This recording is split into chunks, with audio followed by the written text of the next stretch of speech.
आज हम आप लोगों को जीवाणुओं द्वारा होने वाले दो प्रमुख रोगों के बारे में बताएंगे, जिसमें से पहला रोग है टाइफाइड या मियादी बुखार कहा जाता है इसी को, अथवा मोती झरा कहते हैं।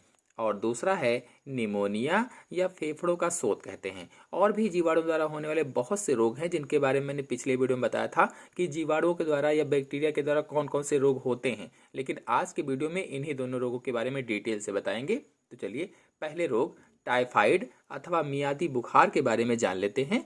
तो यह रोग जीवाणु साल्मोनेला टाइफी के द्वारा होता है। जो साल्मोनेला टाइफी जीवाणु होता है इसके कारण टाइफाइड रोग हो जाता है। और ये कहाँ पर संक्रमण करता है? तो ये आंतों में संक्रमण करता है और आंतों में संक्रमण के कारण ही टाइफाइड रोग अथवा मियादी बुखार हो जाता है।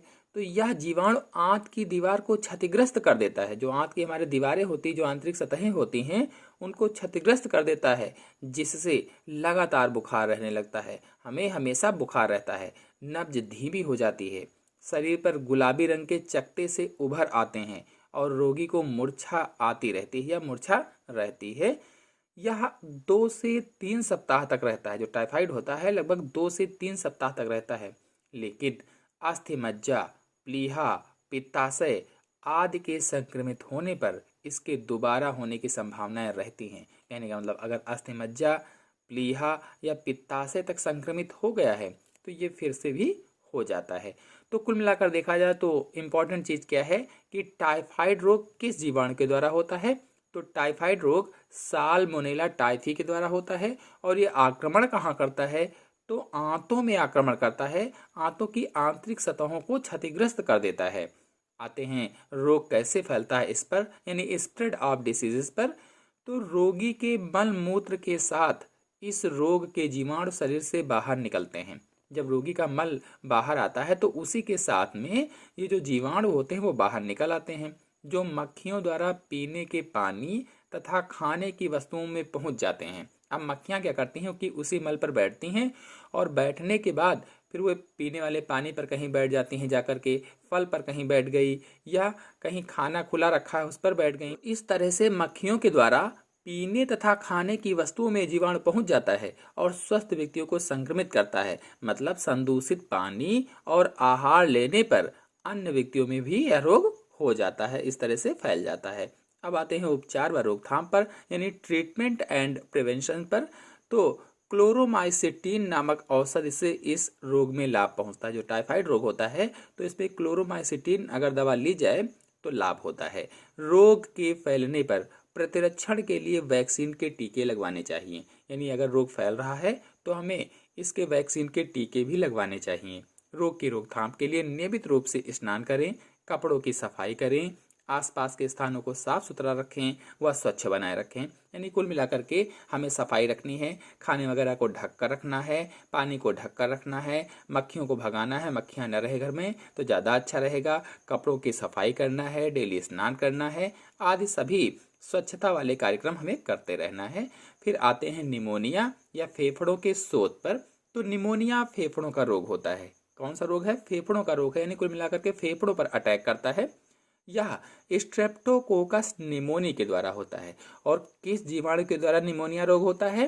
तो स्ट्रेप्टोकोकस निमोनी के द्वारा निमोनिया रोग हो जाता है। अथवा एक और जीवाणु होता है हीमोफाइलस इन्फ्लुएंजी, हीमोफाइलस इन्फ्लुएंजी के द्वारा भी निमोनिया रोग हो जाता है। तो ये रोगाणु फेफड़ों के एल्वेलाई की म्यूकोसा को संक्रमित करते हैं। जो फेफड़ों में एल्वेलाई होती है उसकी म्यूकोसा को संक्रमित कर देते हैं।